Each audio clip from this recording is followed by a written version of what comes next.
Yeah, man. So living in New York City, I just learned that there's different music of genre that you hear. Yeah, I hear Afrobeat. Yeah, I hear dancehall. You hear in R&B. I hear hip hop. So I kind of mesh all that sound and created that smooth dialogue of authentic dancehall. But it's like it's it's refined because, as I said, it's more like I'm influenced by the environment. So being in New York, the environment is different, obviously. So I feel like that sound was created, and when I created that sound now, the melodies is so pure and it's so cool because I have to balance. How can I make the Africans understand me? How can I make the American understand me? And how can I keep it authentic to Jamaica? So I feel like that challenge of me combining all those songs created those melodies that I create, man. You know. It's nice to see. We know you for mostly praising the ladies and, you know, such music. But then of recent, you dropped a new video. And maybe you should actually tell us a little bit more about the And Fee You video that you just released. Tell us more about the switch in narrative. What happened?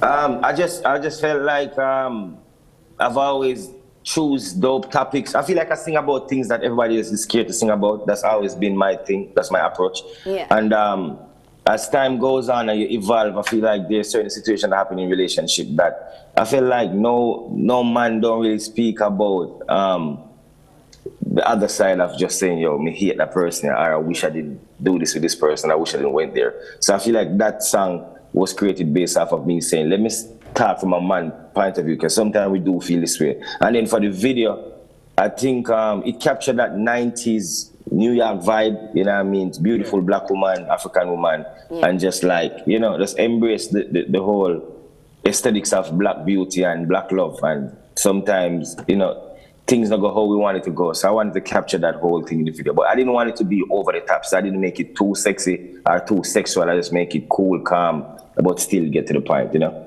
Yes. Awesome. Amazing. Kranium, I want to ask you, you migrated from Jamaica to New York City, and definitely that is switching countries. And I'm thinking, to us here in Uganda, one of the biggest challenges we have is to sell our music beyond our own border. I want to check in with you right now.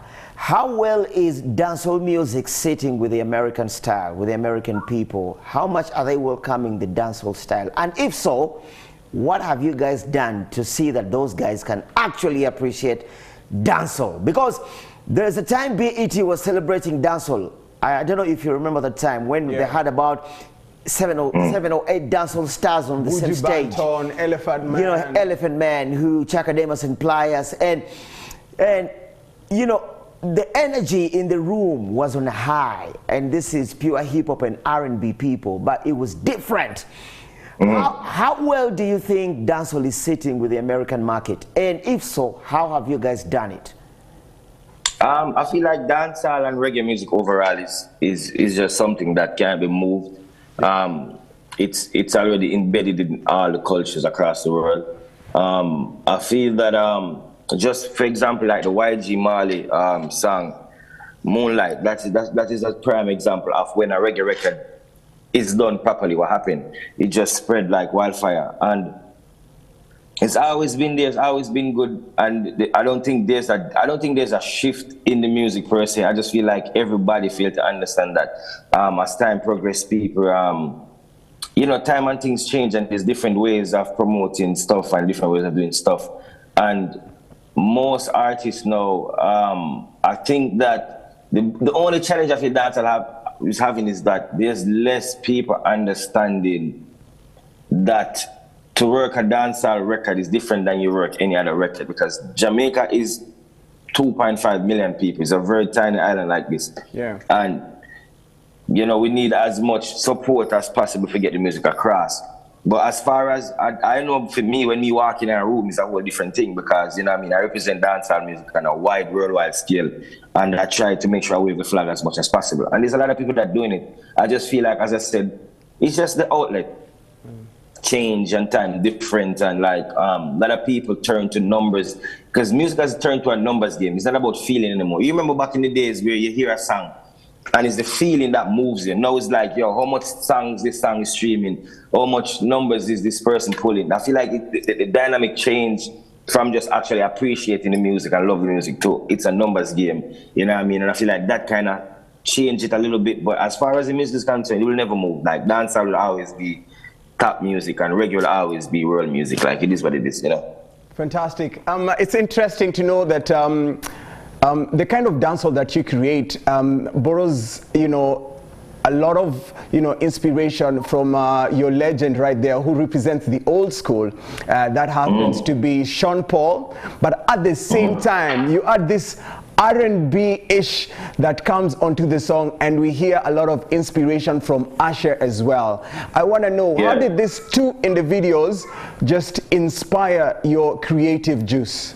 Sean Paul and Usher. I wouldn't say like inspired the song. No, definitely not, because Sean Paul is more of a DJ than a singer. Usher is more R&B. Yeah. But what I will say is the level of success that Sean Paul take dancehall to, that is like, I feel like if you're a dancehall artist coming into the music, Sean Paul should be the pinnacle of the blueprint for you, you know what I mean? Like that should be the person who you'd love to pass, you know what I'm saying? Because he put it on a level where it's gonna take a lot to move. And so as far as Sean Paul is concerned, Sean Paul to me is like the blueprint of how far this music can go, you know what I mean? Nice. Yeah. But inspire, no, I wouldn't say he inspired my music. I would say Sean Paul inspired my drive to go as far as I can. Sean Paul made it known that I could take music to a different level in the dancehall diaspora, 100%, and to the world and a whole. As far as sound is concerned, the sound is triggered by my environment. Yeah. That is where my inspiration comes from. Just being in New York City and hearing a different sound, that is my inspiration, because I feel like we all are influenced by our environment, you know what I mean? And the environment of being in New York is soca music, dancehall music, reggae music, Afrobeat. I'm hearing compa, Haitian music, Latin music, reggaeton. So all those sounds of me going to school back and forth and hearing it, that's what create my inspiration to create these music. Wow, makes a lot of sense, Kranium. We want to say bye-bye to you, but before we do, there's a question from Dagi Nice, one more from Linda Den, and then myself. Dagi. Yeah, technically, I just wanted to let you know that, of course, I stalk you. I'm a huge fan of yours. And I just be wondering, do you ever have a master plan for every country that you go to perform? I just, you know, realize you're a busy man. London is already waiting for you, 2025. And we are still in 2024. But New York is already waiting for you December. Boston is waiting for you this December. But then again, Uganda is also waiting for you. Kenya is waiting for you because you're already going there. Do you have a master plan of how you treat the fans from different origins in different countries and different, you global superstars? Do you draw a master plan? No, to be honest with you, no. I go by each day. Like, I legitimately go by each day. I go by each time. I soak in the moment, you know what I mean? If it's one thing about me, anybody knows that once you hear me on stage, it's just quality, you know, it's all about quality for me. It's like the same way I was sound on a record is the same way I'm going to sound in real life. And I feel like me knowing that when I go to a country, all I like to do is like walk around, you know, taste the food, all a vibe. That is the only plan. The only plan I have is to be a part of the culture and understand what it is, you know what I mean, and just enjoy myself. And that's all it is. I have no master plan rather than just go and do the best that I can and leave an impact and just leave memories and just, you know what I mean, keep it pushing and just understand that it's a privilege to be in this country and it's a privilege to experience somebody's culture and just be humble and give thanks to God all the time, you know. Kranium, what surprises you the more? Is it you announcing a date and the tickets are done before you even arrive, or when you drop into the country and the stadium is full and people are singing song for song, word for word? What surprises you the more? Word for word.